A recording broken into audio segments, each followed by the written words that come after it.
What's going on? What's on? Welcome in, everybody. Everybody, welcome in. It's the Black Man Unfiltered Network, 1-on-1 Sports Show. I am your host, Dante. Hey, what's up, everybody? I'm Shawnee. It's really hitting the peak right now, man. We got it all going on. All the major professional sports going on, man. Plenty to talk about, man. So, Shawnee, I'm gonna let you kick it off and see what you want to go with. Do you want to, I know some people would panic because of the way it looked last night, but if you want to start with that, we can. You know. Oh, yeah, I'm over here. Got them side by side with me right now Oh on yeah. the phone. But nah, I wasn't panicking, from last night. I understand it's just all one game, and I watched the Astros. It's what 162 game season, so I either watched or followed literally on GameCast the whole entire season. So with baseball, you can see like the ups and downs, or like you could get a better picture in baseball because they have more games, as a sample size. So, yesterday it was just basically the two games that the Phillies won because our starting pitcher collapsed. And the thing about it was Verlander, when given when given a 5-run lead when he's on the mound, he was literally undefeated his entire career, like 101-0. And I know people talk about his World Series struggles or whatnot, but usually if you give him that big of a lead, what's up, Andre? If you give him that big of a lead, it's a done deal. It's a done deal. And then with McCullers, who was just looking like he was just a home run derby last night. McCullers is a straight up breaking ball pitcher. If you look at his pitch selection, it's breaking balls by a mile before he even get to a fastball. And breaking balls that he threw over 600 plus breaking balls this season alone. None of them got hit for a home run. And all of a sudden, yesterday, he gets hit for 5.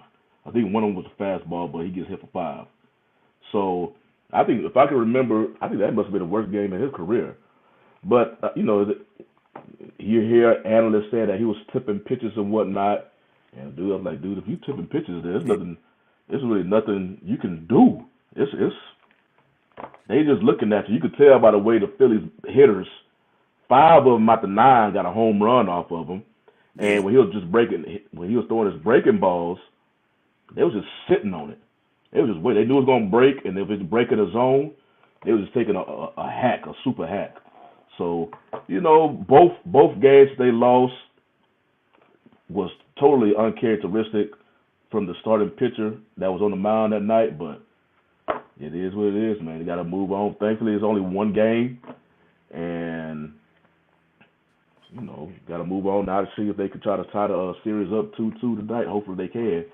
So hopefully the offense could get something going on because they didn't even score a run yesterday. But I think at the time when Philly just kept hitting home runs, offense be like, oh man. And then you could see they pressing. Then they're trying to tie the game in one swing. Yeah. And that's not going to happen. You gotta move batters and hand it over to the next man up. But yeah, I wasn't panicking over last night, man. It was an ugly game, but it's only one game. Astros are extremely, resilient team. So yeah, like I say, I'm watching them. I'm going back and forth, and I'm gonna see what they're gonna do tonight. Yeah, my thing is, and it was crazy. I saw that. What is it? Pena was a Gold Glove winner, Yeah, Pena and, and Tucker, and both Tucker, first time. and so both first time. Pena's a rookie, right? Pena is a rookie, and it surprised me that he got a Gold Glove because he had 19 errors. But baseball, they heavy on the analytics, Analytics, yeah. and his defensive run save was Uh, the best in the league. so the great plays outweigh the kind of similar to if you're not a big baseball fan, similar to Trayvon Diggs. Some of the big plays get outweighed by the interception. So that's probably what you would correlate there. So I appreciate everybody checking in, man. I appreciate everybody checking in. Tommy B, man, what's up to you, man? I appreciate you checking us out, man. Andre Terry, man, I appreciate you checking us out, man. IXL, I appreciate you checking us out, man. Everybody share this, hit that like button, and I know you represent Philly. And they on fire right now, from the Phillies being up 2-1 to the Eagles being undefeated. So I know you happy, you representing. But as far as on the World Series, it's just for me, when you have that 3-2, that 2-3-2, as long as you get back, even if you're down 3-2 going home, you're going home up 2. And I'll liken it to, I never forget, as a fan, I felt the same way that Kobe did when he, in 2010, he was just like, trying to win a world title, you can't win 2 games. So if the Astros can line it up like that, and I know that they're a hated rival of the Rangers, and it's kind of like, it's getting to the point now, I'm always going to have beef with them. But it's just like, I wouldn't be mad if Dusty Baker got to win one. I wouldn't be mad at all. I would not be mad if Dusty Baker was able to win the championship because, it would just solidify him. All the games he's won, all the times he's been there. I remember seeing it in 2002 with Barry Bonds put on that epic performance in the World Series, and they just couldn't get it done against the Angels. And so to see him be able to win one would kind of be like, especially when being older, I know they got to wait the 5 years, but go ahead and put him in, whenever he steps down. Go ahead and put him in the hall. I know it's hard to, to get in the hall, but. Yeah, I don't. Dusty be having some bad luck in the World Series. This is the second one with the Astros. He was a favorite last year versus the Braves, but for whatever reason, when the Astros, since 2017, the Astros came in as one of the top 2 teams in the league in the World Series. They was able to beat the Dodgers, but then you got, which so happened, they all came out the same division. 2019, they was heavy favorites over the Nationals. Lost that one because the road team won every game, which was weird. And I think that was the first time that ever happened in World Series history. Then 2021, they lost against the Braves. They was favored against that one, but they lost that one in 6. Then now you have this year, and all of the teams they played against, besides the first World Series, came out the NL East. And it's like the NL East, a lot of them teams, they don't be having. I see you, Mark. Man, nobody, them Astros didn't do no cheat with them Dodgers, man, because they won Game 7, Game 2 on Yah home field. So, I mean, the whole 2017 cheating thing to me just got blown out of proportion. Astros was used as a scapegoat. I'm talking about Marcus. He trying to put the whole cheating thing when they beat the Dodgers. That whole thing to me. And the thing about it, not everybody on the roster, and I think I may have a good idea of the players who participated in it, but everybody on the roster didn't participate, especially not Altuve. But for whatever reason, he just came to face, and they got on him. But yeah, the Astros during that whole time, they just a scapegoat because you could see the very next year the Red Sox got in trouble for doing something. Yeah. And they went on and won the World Series. You don't hear anything about them. It's all about the Astros. I think it's the bias factor. Oh yeah, it's the East Coast. It's the East Coast. Gotta shout out LeBron. Not only is it that, I'll say it as this. If you want to be critical about it, did we go over last week the team? I think I went over it last week. The AL champions since the last like 10 of them. We see the Astros there a lot. You know who you don't see there a lot? You don't see the Red Sox. So you can say the team that affected the cheating the most, you could say, hey, they made it one time. This team got busted. They're watching you. And then, they continue to make it back. And then the thing with them is you can always say this too. Look at all the young influx of young talent. Look at the top high-end talent that they've lost. Springer, who was a key player who I remember when he was called up, I was still living in Houston, and they was excited about him. Correa, he's gone. You lost 2 key players that, were part of your system, and they just replaced them. So I don't want to do too much, defending the Astros. So can y'all please stop talking about the cheating stuff? But I mean, they're a hell of a team. They're down 2-1. But I'm gonna be honest, I said it last week. If you go down and being remembered as the Braves, the 90s Braves, is that so bad? I know a team that would love to be remembered that way. Those 90s Buffalo Bills. They'd love to be remembered to get one, to have made it 4 times and get one, so you always want to get one. And I do think over time, we value the championships more than like, hey, there were Hall of Famers on that team. They just lost against Hall of Famers from another team.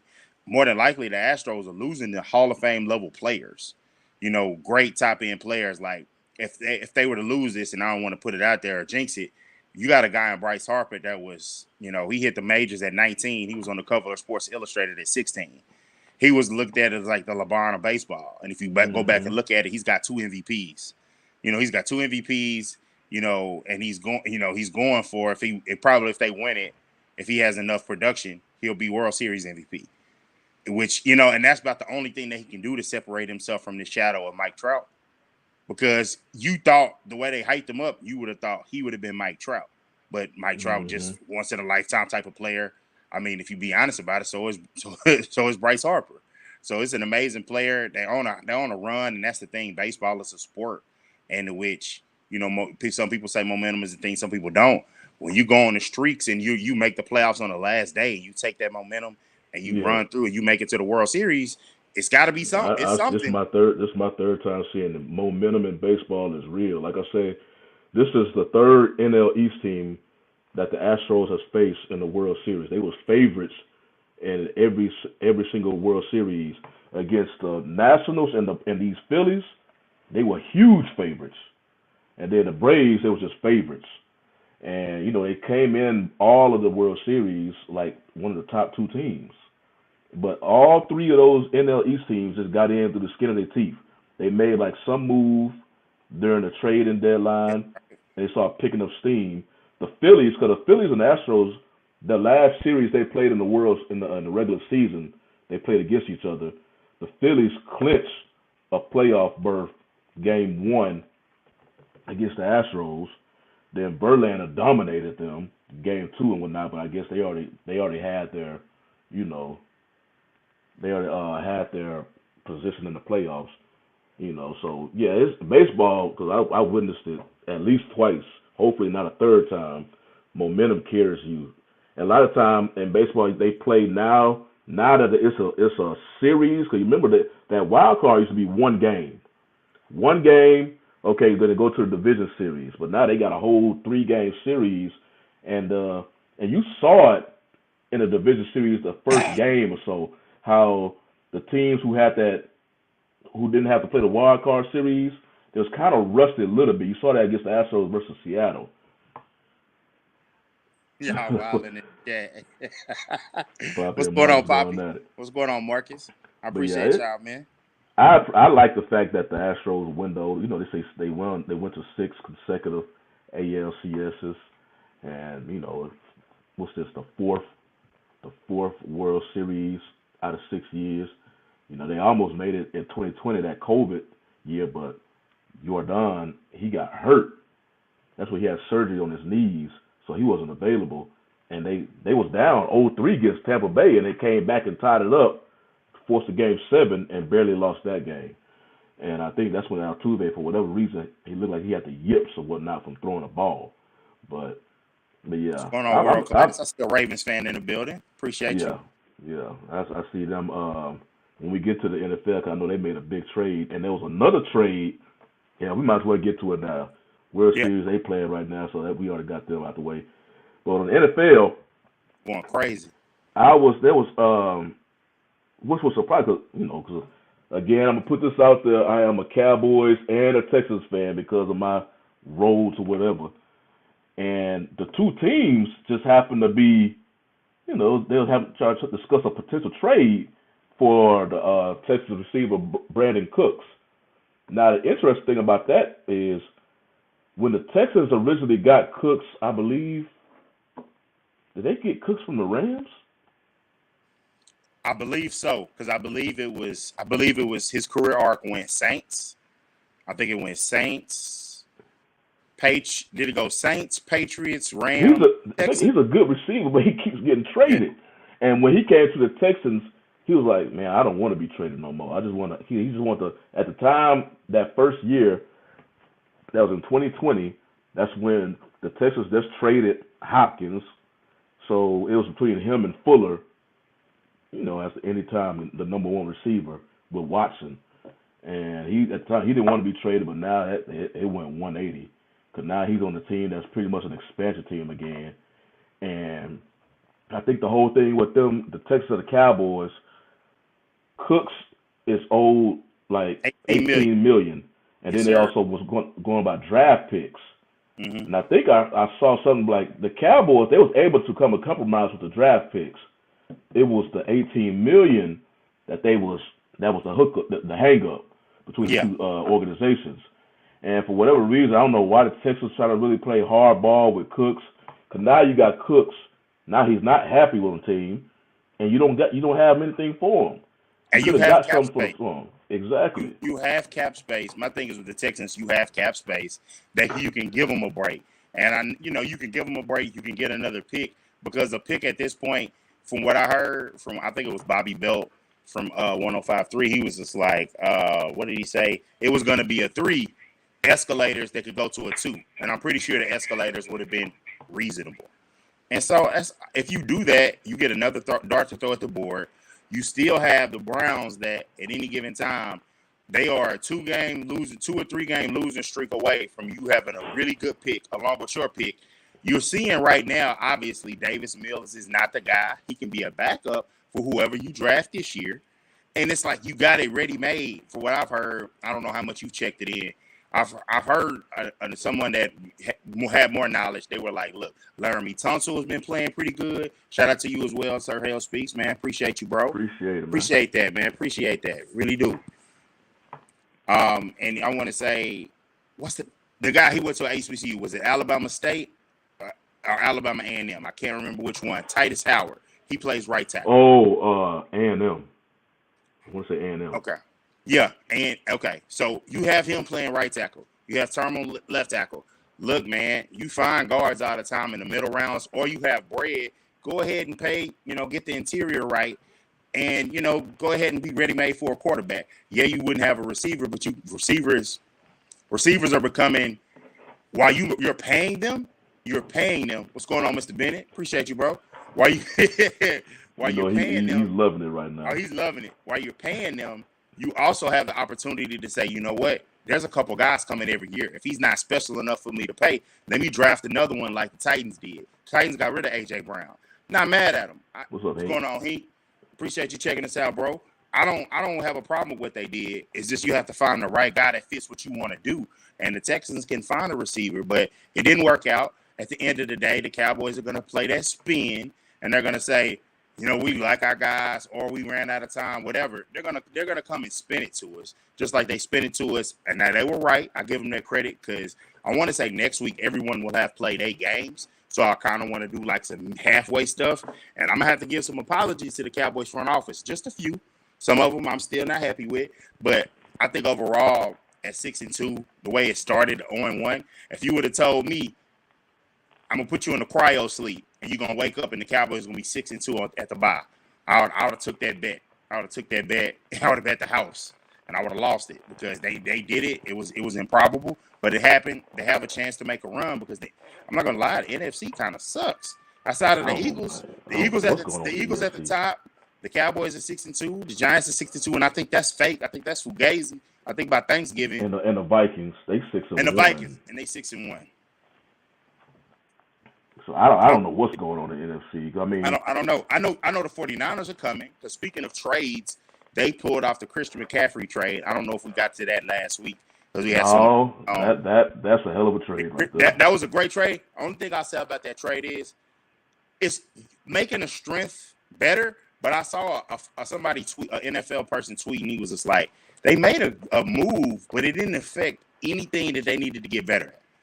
And now, as far as not really following the 49ers as heavy as I do other teams, I'm not exactly sure what else they needed other than maybe everybody needs secondary help. Everybody needs secondary help. Offensive line depth, but nobody's really willing to come off of it. And, defensive line-wise, maybe they could get – they're pretty solid there. So I'm not exactly sure as a team. Quarterback-wise, they have Jimmy G, and he's solid. So, yeah, he said, yeah, Marcus. Cowboys, I don't know how – so he was saying, like, the McCaffrey deal it's not going to make him better? He was saying I remember when they had – Mostert was a good running back for him. But Mostert was always hurt. Hell, McCaffrey is too. Yeah. But that gives Samuel – that saves some miles on his body, so he won't have to do everything. Because damn near, he almost plays just like Samuel, except not a receiver. But McCaffrey with Shanahan calling that offense and that run. Oh hell, it's just the way he looked at this past week when he threw a touchdown, caught a touchdown, ran a touchdown in.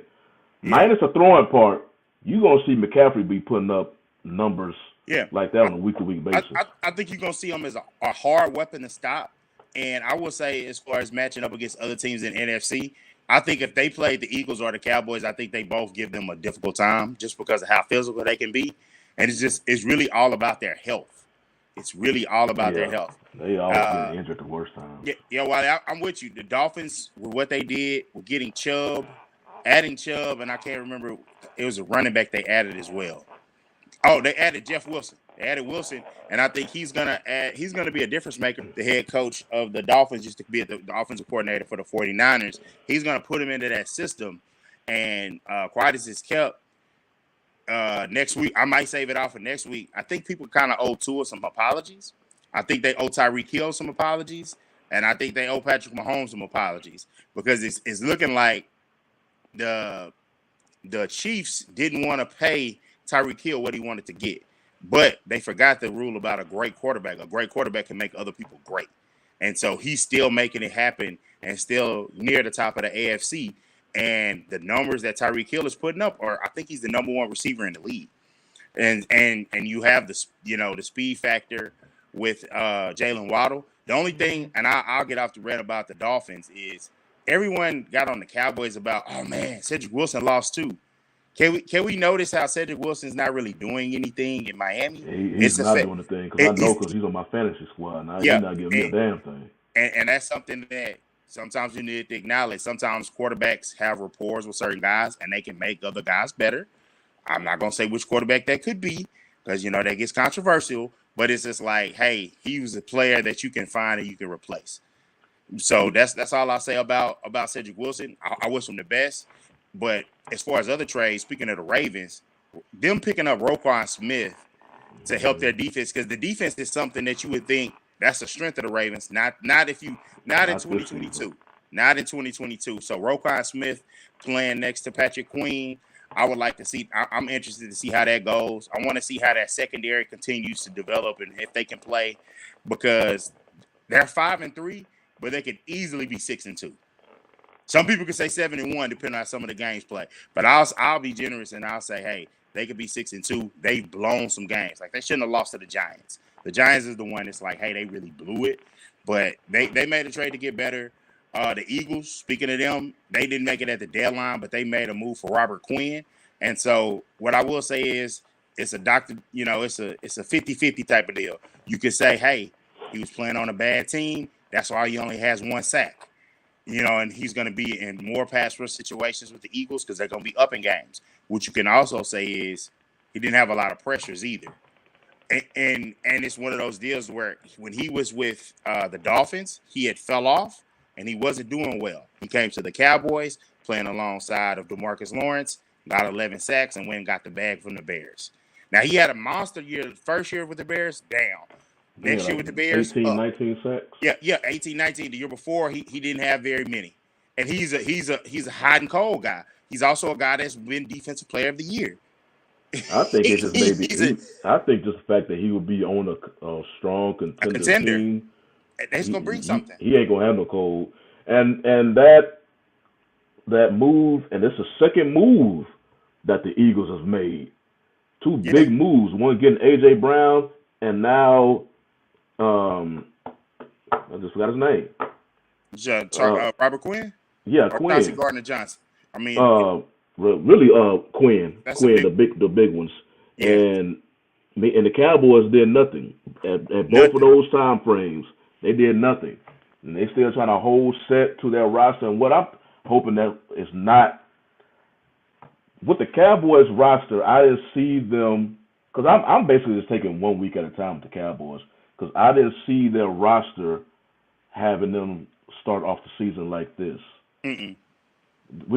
You had a feeling that the defense was going to be pretty, at least solid, but I didn't know they were going to quarterback like this because of losing Randy Gregory. Nah, they made Randy Gregory literally as an afterthought. He was an afterthought. I'm saving it for next week. But what type of season is Randy Gregory having right now? I gotta look at his. He's I gotta hurt. look at his stats. He's hurt. He's hurt. And I have to look at his stats. I didn't hear nothing from the dude. He started off really well, And I'm not gonna lie, I'm the guy that says, and I heard Colin Cowherd talking about teams want their guys to pay them money. It's like, yeah, I root for a team, but as a lot of these guys being black men, I'm rooting for them to make the money because they're putting their body through punishment. I'm rooting for all these guys to go and get their bag because the owners are damn sure getting theirs. I went to a game this year and the owners are getting their bag. I can guarantee you that. But from the standpoint of being able to afford certain guys and things going a certain way, I always root for the players being able to get the money. I'm glad Randy got it. I do think the Cowboys was on some BS to not give, with the language of the contract, whatever. And they were BSing from waiting to the last minute to do the damn deal. They should have been did the deal. But the fact that when Randy Gregory turned to the side of getting into it with the fans, which is kind of, that's a losing battle. But also, he was like picking fights with the Cowboys, and he was hurt during the joint practice. That's where I turned aside towards like, look, I'm glad you got your money, but if you have a piss poor season, I'm not gonna sit around and be upset about it. Because there are certain Cowboys like a Cedric Wilson who's not doing much now. I do root for Byron Jones. They got his money in Miami, but he's one of those. I was like, nah, I really don't give a damn if he has a lot of success. Glad he got the money, but he was bullshitting. But as far as other teams making moves, I forgot that about the Dolphins. The other move they made, they picked up Bradley Chubb. Mm-hmm. They picked up Bradley Chubb from the Broncos. And I heard there was rumors with the analysts. They were talking about going to the Cowboys. I'm like, nah, because the price would have been too high for the draft picks, and right. I didn't want the Cowboys to trade too high a pick for a rental because Chubb is going to demand money. Yeah. After the season, and I'm like, they already got enough players to worry about paying them. Yeah, there's definitely because you got to worry about Diggs and so it's like I understand not getting that. What I do want this offseason, I do hope they spend more because they will have money and money they move around. There's players they're going to move off of, such as probably Tyron Smith and Zeke are probably guys that are going to be let go and for money, as well as other players they're not going to bring back in restructures. But going around the NFL, just seeing how it's like a go for it now. Even the Bears, who aren't there, they have their first round pick, and they've had a lot of national games. Man, they're gonna have cap space next offseason. I don't know who they're gonna use it on, but they're gonna have cap space. They're gonna have, I think, the majority of their picks. They're not gonna have their second round pick, obviously. They're gonna be in turn to do some damage, but already getting a Chase Claypool, who's somebody that you're gonna have to look at a contract for. Chase Claypool and Mooney, and if they ever get everything going with Cole Kmet, who had people talking and looked like a solid tight end, they're actually making some moves for him. Now, I think they need to borrow all the offensive line help they can. I absolutely think they can. Not the toxic masculinity. Oh man, y'all in the chat wilding, man. What's going on, bro? Y'all wilding in the chat, man. But it's just I'm excited to see like so many things going on with the NFL and the trade deadline that it's becoming. It won't ever be the MLB trade deadline, which gives you all the excitement. The basketball trade deadline that can give you, I'll say key veteran moves, not always the big swings, but just it's back in the day, it was almost no trades.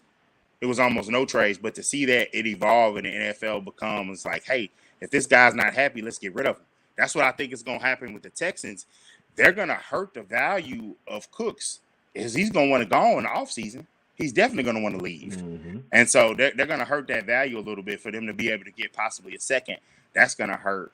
But overall, I like the teams that made moves. The Bills didn't make any big moves, but they made their splashy move in the offseason. They got Von Miller, Naheem Hines. Yeah.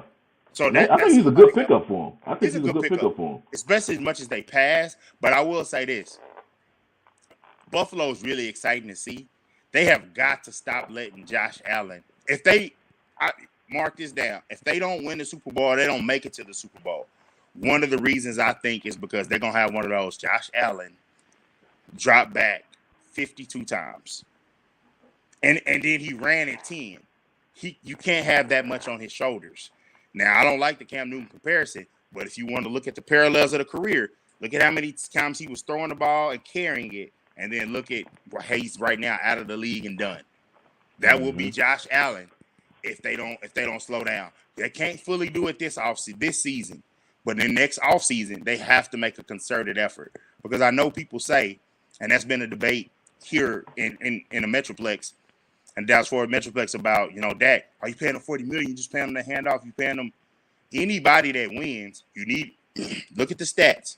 Anybody that wins a Super Bowl or contenders, you have a high-end defense, normally a top 10. And anybody that normally wins one, you have some sort of balance. You have something. Now the Rams were able to win it without much of a running game, but that defense was dynamite. Defense was dynamite. You need help to get there. That's why it's crazy to me to be like, oh, if Dak's worth $40 million, why you need to get another receiver? Why not? Why not have a good quarterback and add something else? Please believe, didn't the Chiefs added Kadarius Toney? Everybody is looking to add more. You're going to see a resurgence in his career. Oh, you're going to see. I think that's one of the dumbest things the Giants did as a guy would get a guy like that. He's got the talent. What you have to do is you have to harness it. You have to harness the off-the-field stuff. You have to deal with that. Even if it's taking one of your lower-level coaches to be like, it's your job to keep up with this guy. You got to do this. You got to do that. Hey, the talent and the payoff is worth it. I've seen him break. He broke the Cowboys off, I think, for 150 plus. I mean, he's so shifty, quick. I mean, he can be a dynamic playmaker. And, they thought they were going to get that from Sky Moore year one. They haven't gotten that. That's somebody that I was a fantasy sleeper for me because the draft analyst, and I saw the tape of him, and I was like, oh, this looks like a guy. They didn't have it, and I respect the Chiefs for still going out and being a player and making another move happen. So it's going to be an exciting second half to see everything comes. And one thing I want to note, I know they made a move, not at the deadline, but the Browns traded for Deion Jones a couple weeks ago from the Falcons. Yeah, they're staying floating above water. It's what is it? I think Friday it'll be because today's November 2nd. Friday it'll be a month before Watson can come back, and they might be in position to push for a playoff spot, and that's gonna be interesting. What's their record right now? What is it? Is it 4? Is it 4-4? Let me look it up. 5. I'm looking it up real quick. I got my I'm stuff trying to right. see if they actually have a chance. I mean, they're going to have to put a win streak together. They're going to have to put a mean win streak together, and I think they got some games coming up where it's going to be a little difficult for them. So I'm not exactly sure how that's going to all play out for them, seeing as they had some winnable games that they lost. Mr. Bennett, I saw your question about James Washington. 3-5. 3-5. Okay, I thought it was like that. I didn't think they was at 500 yet. But Mr. Bennett was asking, do he think James Washington would be a big addition where he helped the Cowboys? I think he will. I have to see, because it was almost like the way the Steelers was using him, kind of the way the Cowboys use, what's his name, Gallup, in a way. I got to see how he differs and his game differs from Gallup to see just how, productive he'll be in the Cowboys offense. Now, the way the Cowboys played this past week and the way they was, Dak was like, you talking about efficient. And, that killed whatever story still NZ people was talking about, but Rush hour was over. Yeah. Rush hour was over. Rush being better than Dak.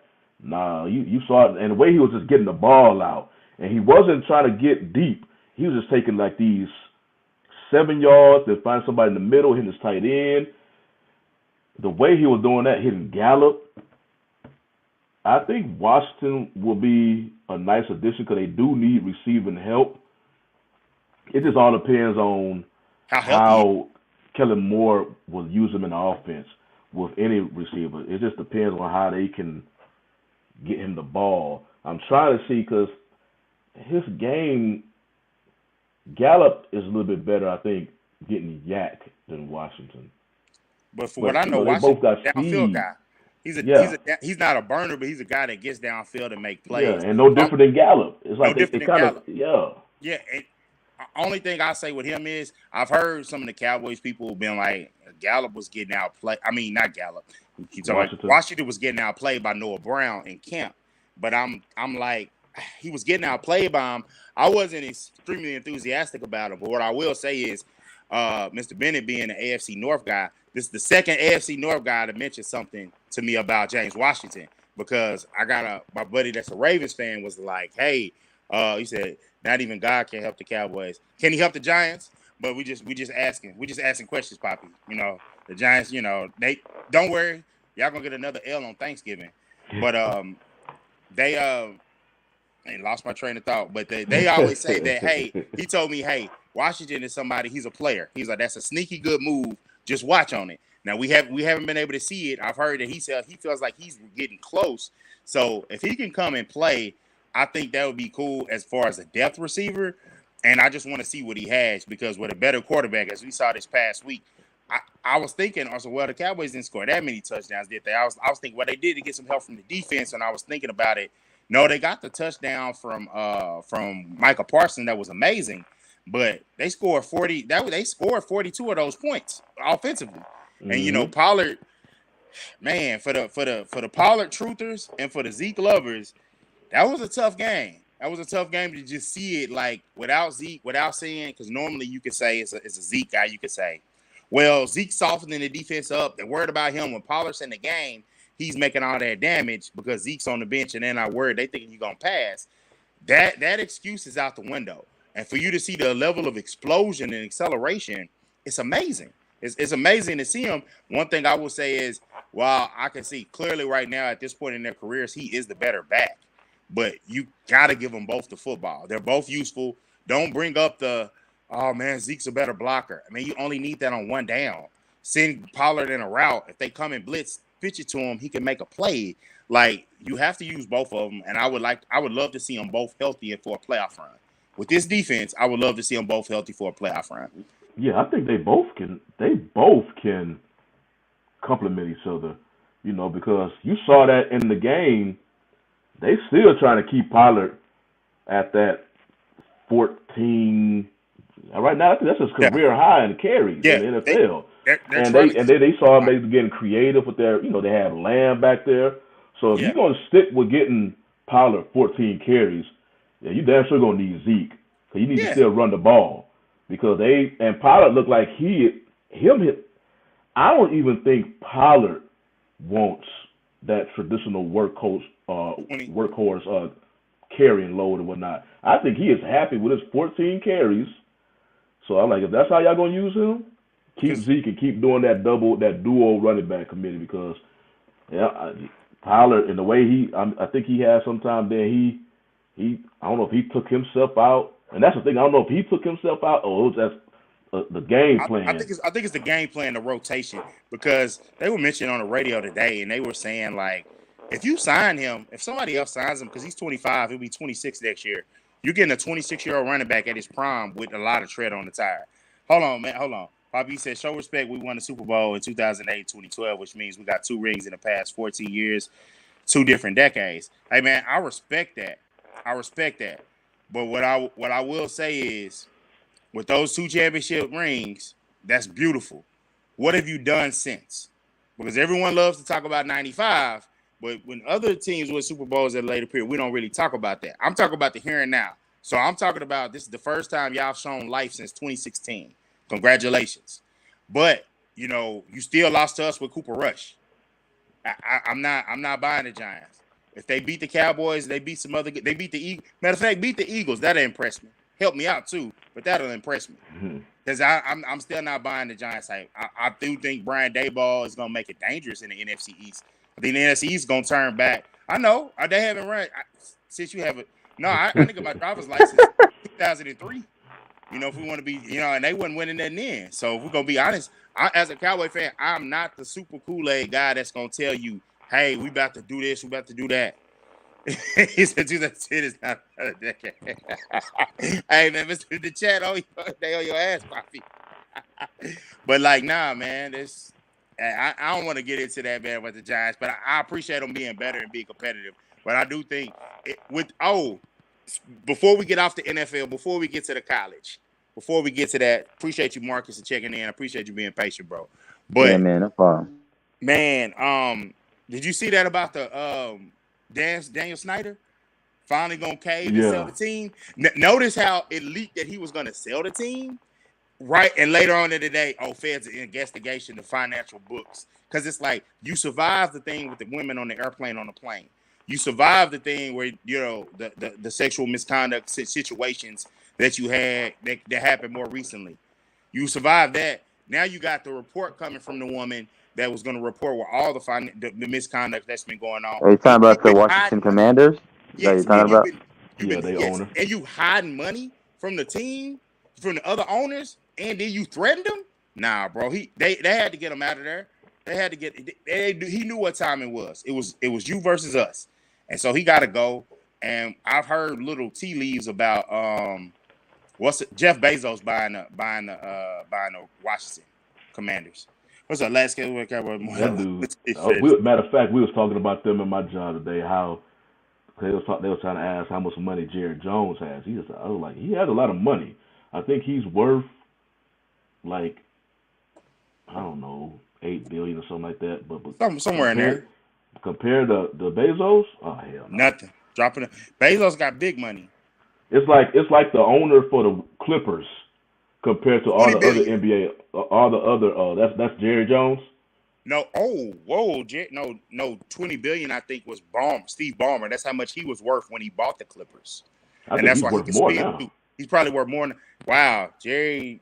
I googled, so per Google, 15.9 billion. Oh my goodness. Yeah, Jerry's worth a lot of money, but if Bezos come into town, it's gonna be as far as if you're trying to.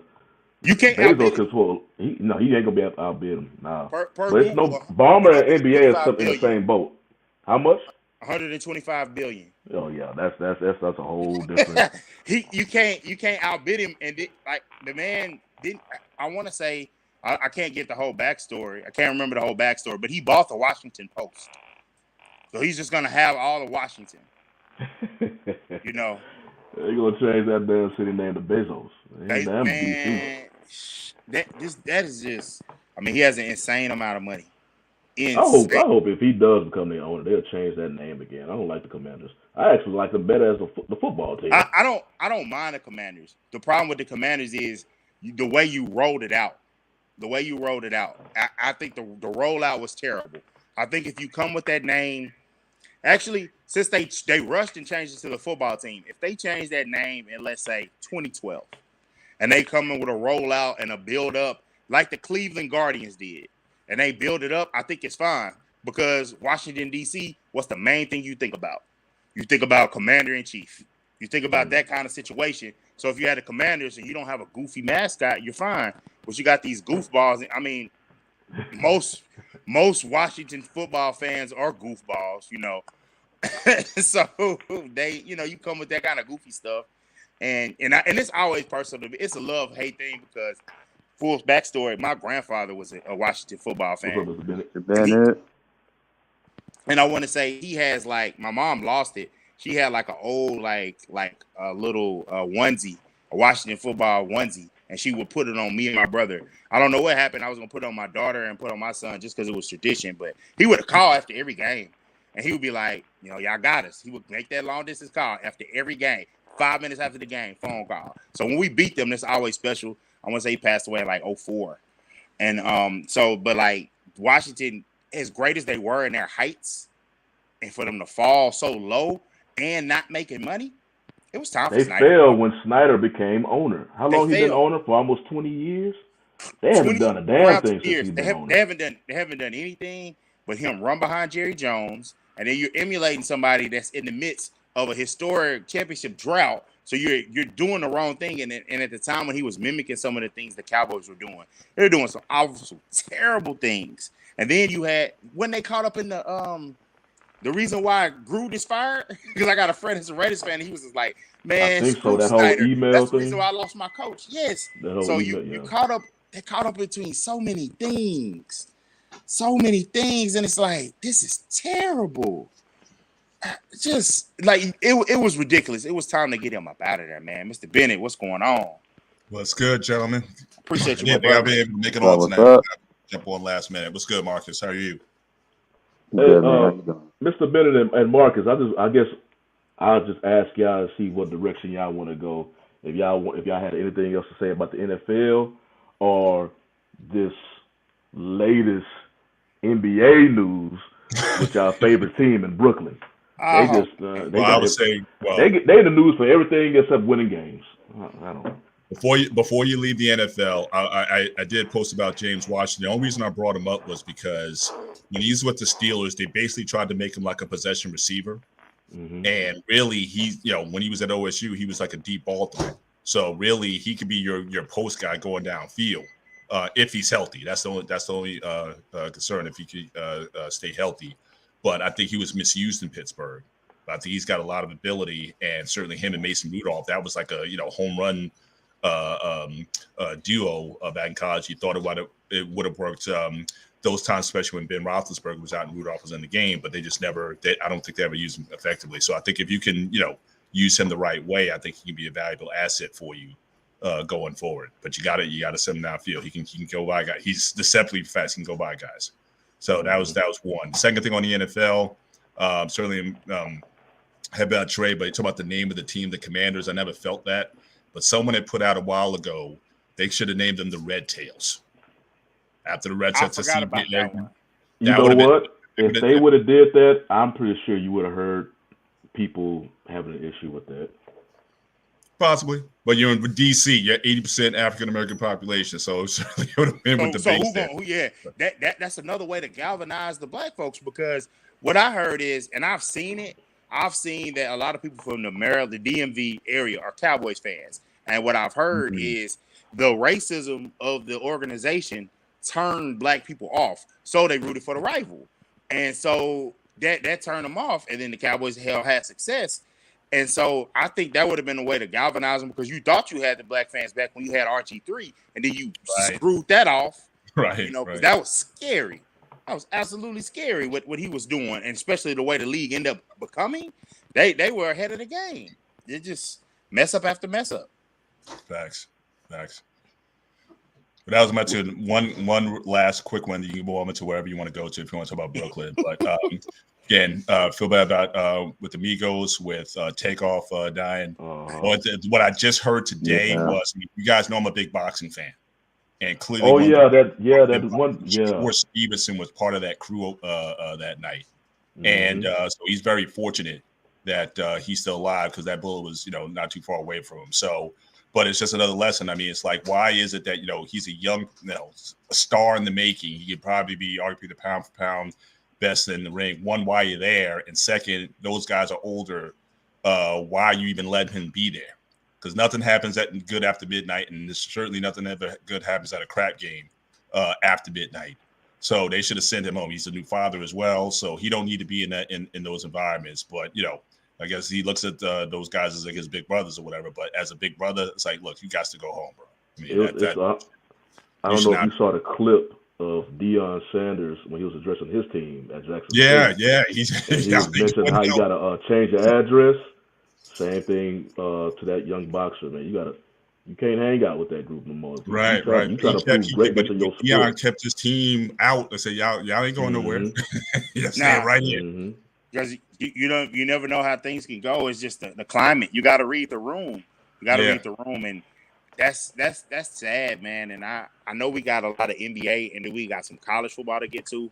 As we wind up right now. Those are my later, that was on my mind when I came in. One of these weeks, we gotta. I need to get your opinion, Mr. Bennett, on some boxing issues, because I gotta. Like, I'm trying to get back in as a fan, and then you got the fight. I'm trying to stay in. You trying to get in. I'm trying to stay in. They're trying to run me off. I'm trying to get in. It's like, come on, man. I'm trying to do it so much. I'm even thinking about going to one, because the energy I felt when Spence fight Garcia, I was like, and then the fact that that's the local guy, and it's just like the energy you could feel, and like the component where it really pulls you one way to pull for your guy during boxing, and you can feel it in the crowd. So it's just, I want to feel that energy up close, but man, I feel you. And I was really shaken by Shakur, because he's from North. He's our guy. He's from North, born and raised in North. Oh, so, So I'm like, bro, you don't need to be there, bro. That's they change their address. Yeah, you got to, man. So can we? I mean, Brooklyn. Yes, go right into it. So you fired a coach a couple of games in. You should have fired him after you got swept. There's no way you have Kyrie Irving who went into the playoffs that was playing good ball, KD who had played pretty good ball last season. You don't go in with those two guys. I don't care if what's the name didn't play, Simmons, because it's I don't care if he didn't play. You got the other guys. You have to find a way to not get swept. It shouldn't even be. And the game, all the games were relatively close. Coaching probably matters. It probably matters. And to get a guy that had been an assistant with the Warriors and was a really great player, Hall of Fame player, there's no way you gift him that job. And it's just failure. It's just failure. There's such a failure that we're not paying attention to one of the marquee franchises. The Lakers, my Lakers are 1-5. And that is an afterthought because this team is so bad and it's so we're gonna fire the coach.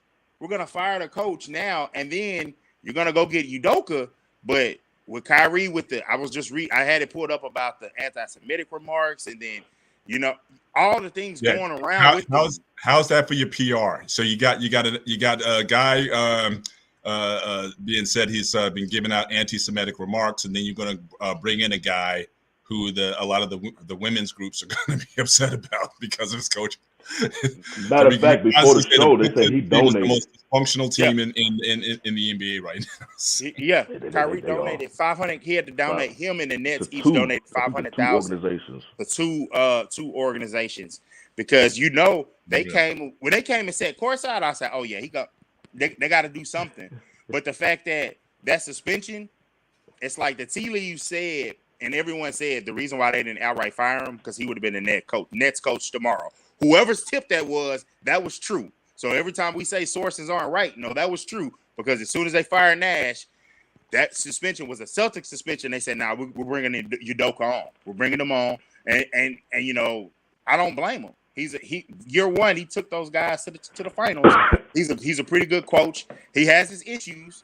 He got that dog in him in the wrong way sometimes, but he got to corral that. And tell him to focus on the team, and he'll be fine. Because if he was doing all of that and get the team to the finals, imagine if he focuses. Maybe he could get Ben Simmons to play good. He might be the only one who can really corral those guys. I mean, it's almost Tyronn Lue was the only coach that I can see who had any kind of influence on the point guard. Kyrie. I mean, that when that team when he was the coach. But he's the only one I could see who can bring any kind of discipline or any kind of defense. The big thing that Udoka brought to the Celtics was the defense. And those guys that's just not in there. This is almost like the D'Antoni years with the Knicks or the Rockets. Only thing about them, they was winning games with those. I mean, it was a unique way besides how Phoenix used to do it back in the day. But the Rockets was winning games. This team. They have these star players, and it's been a terrible experiment. I mean, everything and Nash, he was fired. They say they had a mutual agreement to part ways, but he barely had a chance to actually coach that team at full strength. They always had something going on where somebody wasn't there, and then it definitely got turned up a notch when they went to go. They traded for Harden. I'm like, this team is. I call it the greatest thing that never was.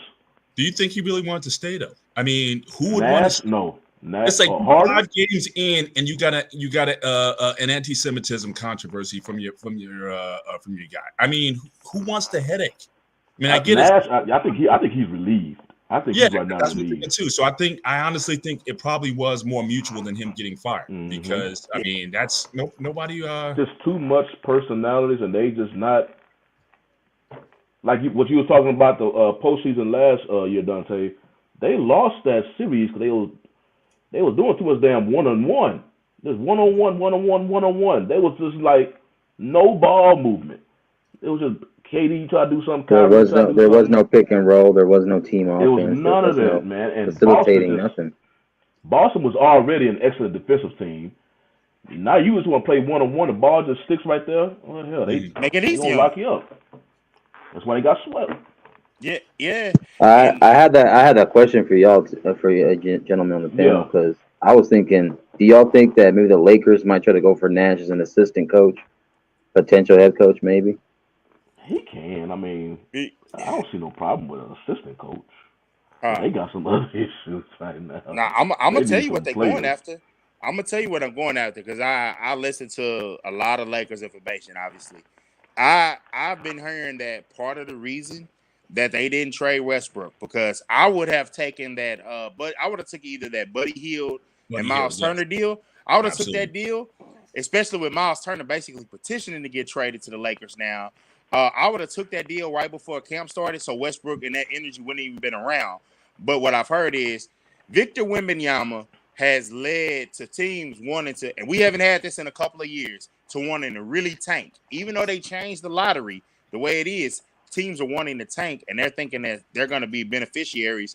So I think what they're trying to do is he's standing hard on those 2 first-round picks because, for the record, they're going to have other picks. It's just that some of them are tied to pick swaps. They're going to have picks and can trade them right as soon as the pick is made, make the trade. But they're trying to split the picks up and trade maybe some of the spare parts, or not spare parts. I don't want to do those guys. Some of those contracts with 1 first-round pick, and then probably Russell Westbrook and another first-round pick.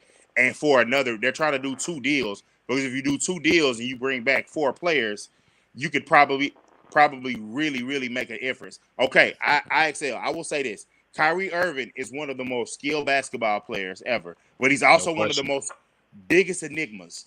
And right now, you say, hey, they're going to pick up Nash. I think they're going to make the call up and say, man, Kyrie's a headache.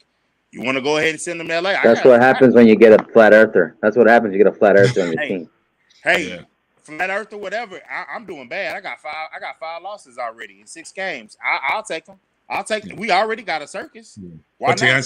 To answer your question, Marcus, about Nash, he can go there as an assistant. I don't think he'd be a head coach because it's a veteran team.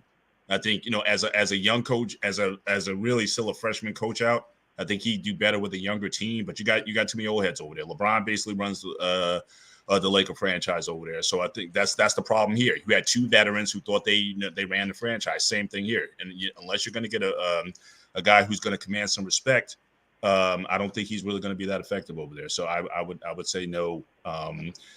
As an assistant, yes, but any thoughts of him being the head coach of the LA not with that crew? Unless you totally clean it out, maybe after whenever LeBron decides to step down, I could possibly see it, but not now. Not with those vets. Patrick Beverly's on that team too. He's going to be a headache also. Yeah, I agree with y'all.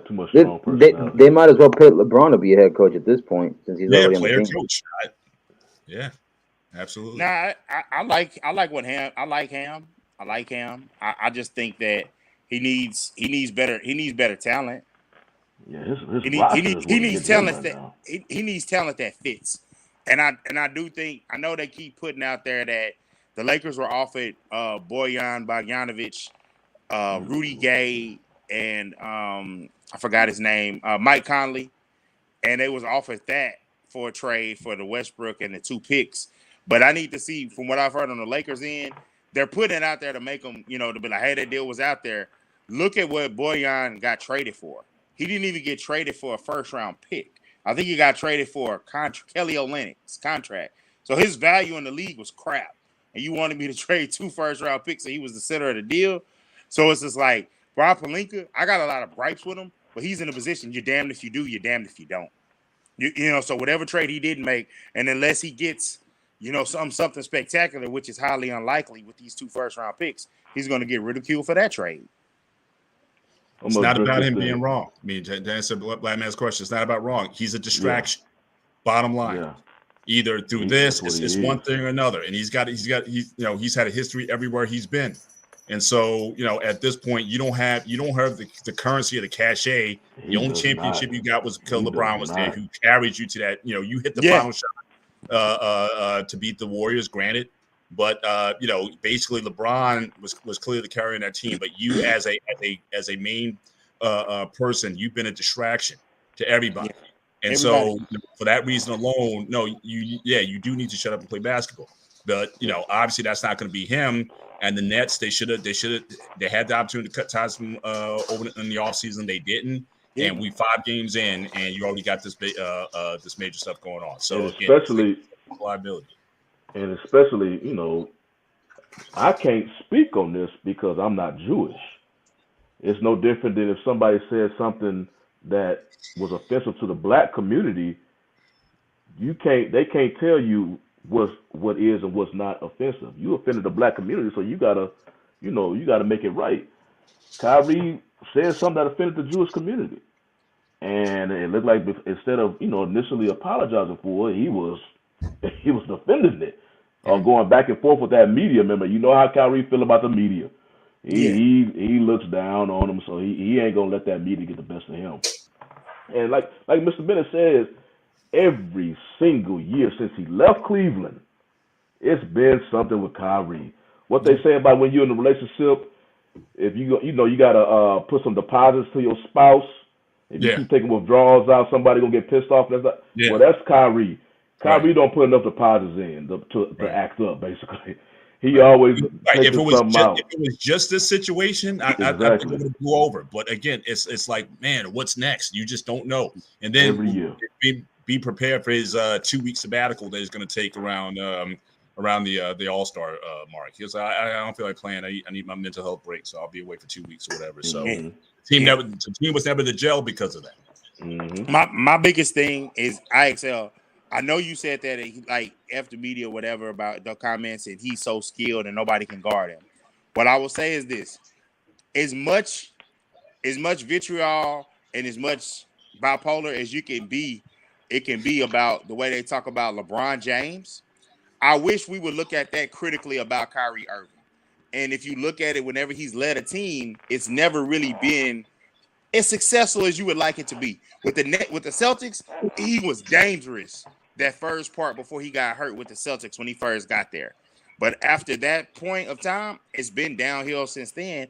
And you think it's gonna work out. You see the talent, and I think you get hypnotized because he's a walking highlight reel with the dribbling, the shooting, the efficiency when it's on. And I think we're hypnotized by it. A lot of people are, and it's like I love the talent, but I always say this, man, as a leader, he's not a leader. He has to be a number two, and it's just like you're paying him, max salary. And then as far as him being a star, he's a star, but I never put him in the superstar category because he never lifts anyone up, for a small period of time. He never does. When he was in Boston. Boston had success before he got there. They thought he was going to be the piece that take him up. He actually made him worse. He left. They went back to being successful. They should have kept Isaiah Thomas. They were better with Isaiah Thomas on the team. I was like, damn, Kyrie. Hey, what's going on, fellas? What's up, Black Man? Hey, listen, I want to say something about the whole Kyrie situation. Yes, it's a distraction, right? It's a distraction. However, if Kyrie don't say something, then okay, as a basketball player, when George Floyd got taken out, everybody put on the shirts, or when Eric Garner got took out, everybody put on the shirts, right? And most people said, hey, listen, LeBron James got these I Can't Breathe shirts on. He's a distraction, right? Why, when Cap took a knee, hey, he was a distraction. Now everybody in the league taking knees. Then you had Jerry Jones threatening his players. You go ahead and take a knee if you want, right?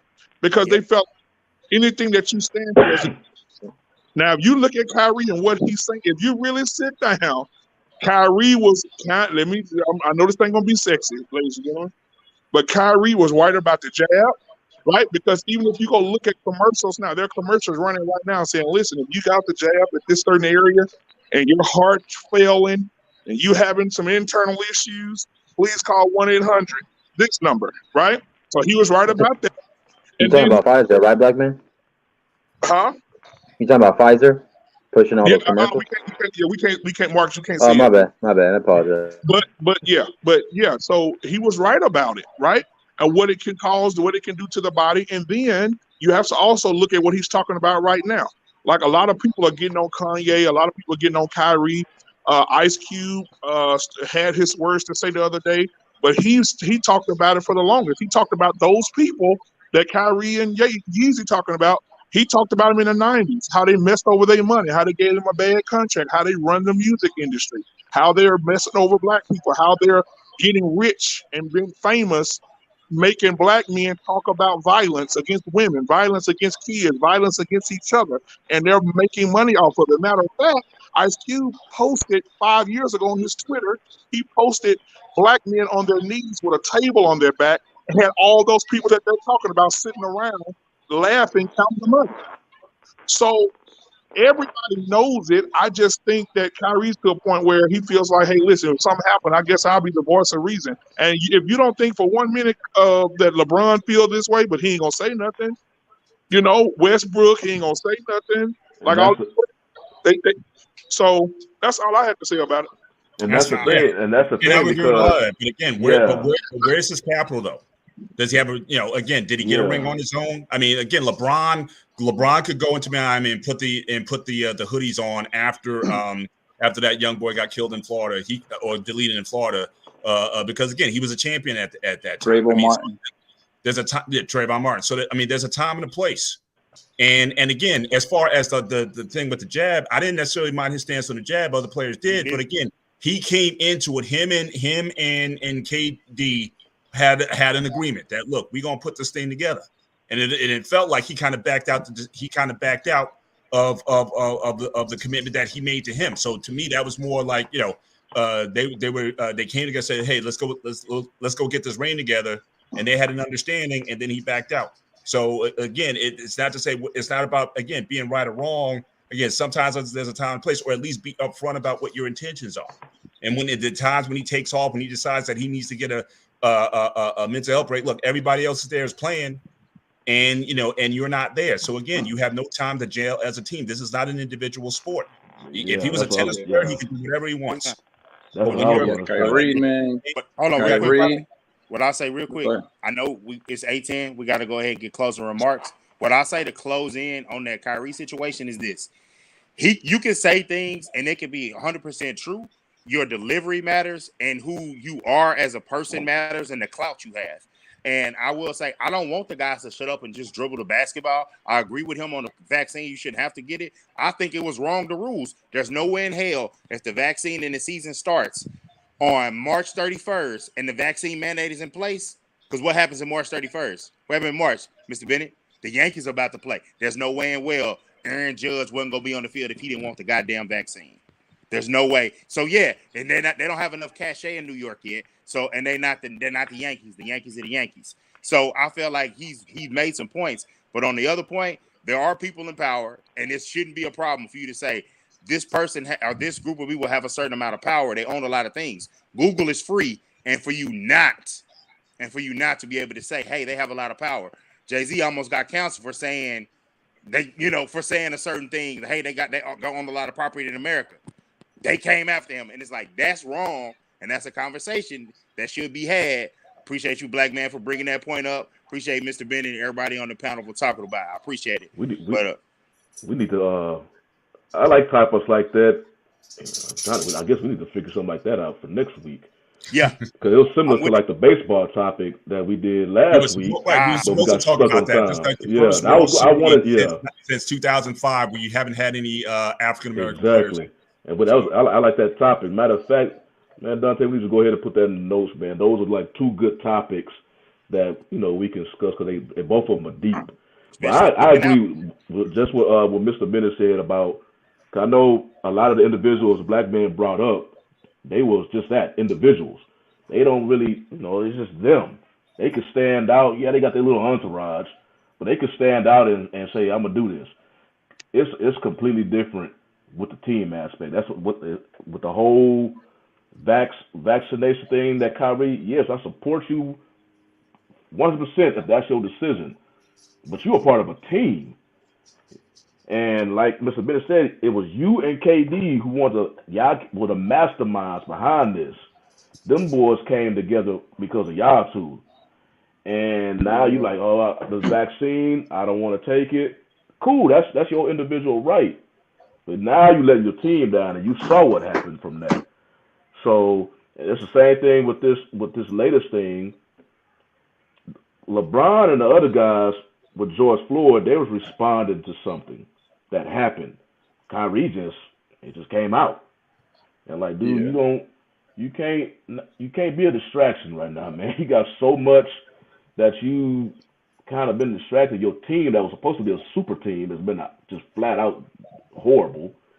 So I'm like, dude, just focus on basketball. Y'all need to win games right now. You only won one game before you start saying all this. Now you're getting all this attention. that's going to your teammates. They got to answer questions about it.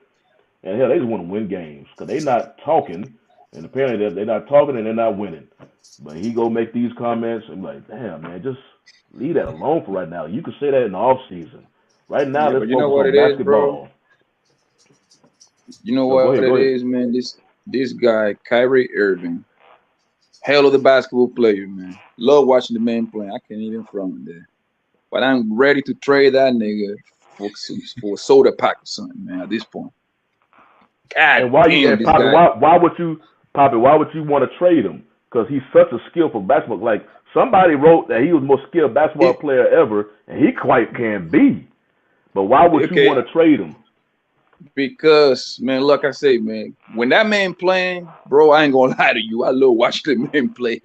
I don't think he has been another player that can dribble the basketball like he does. Nobody can dribble the basketball like he does. Right? He's from the East Coast, of course, so that's an attachment right there. He can shoot, can pass, can finish at the ring with either hand. The thing is, with Kyrie, it's always something with him. It's always something. Like, he wants to be an activist. Then he wants to, every week he come out with some new weird shit, bro. No bull. Like, I don't understand what's wrong with this guy, yo. The next week he wanna be an astronaut, talk about that the Earth is planning all this bullshit that he be talking about. Then the next week, like whatever it is, every week he come out with something new. Then when they hired Steve Nash know what the hell he be doing, though. He was an MVP for a reason 2 times in a row. And that many people can say that. This man, as soon as they hired that man, this guy came out and said, we don't need a coach. You bury that man before he even got started. And we don't need a coach like Kevin Durant. He can be the coach. I can be the coach. Negro, when you had your own team, your team went like 20 victory, like 60-some losses, bro. Like, obviously, you don't know what the hell you're doing. Like, listen, man. He making the borough look bad. He making New York City look bad. I hope they trade that garbage to goddamn Canada. Well, what's team in Canada? The Raptors. They should send him over there, yo. So we don't have to see him no more, bro. Now, with the little hat people, hey, man, that's a little touchy subject right there. But, bro, if you want to start talking, why don't you just quit basketball and become an activist? How about that? He knows he don't want to do that because they ain't going to pay him $40-50 million over there doing activist work. Why don't you go ahead and do that? And leave my New York City alone, bro. We should kick that man out of New York like tonight, bro. Like, I'm sick and tired of that man. Like, he wasting Kevin Durant's time at this point. Hey, Sean, I'm making that note, bro. I got that note for next week about players. You can drop the mic on that right there. I got that. So, man, you drop the mic, man. I appreciate with that. Hey, man, this is What It Was Sports Show. I appreciate everybody, man. Appreciate everybody in the chat. Appreciate everybody share, subscribe, man. Just shut up and dribble. Nah, we ain't doing that. We're gonna see y'all next week, man. Shawnee, take us out, man. Have a good night. Yeah. I'll see y'all next week. Peace. Peace.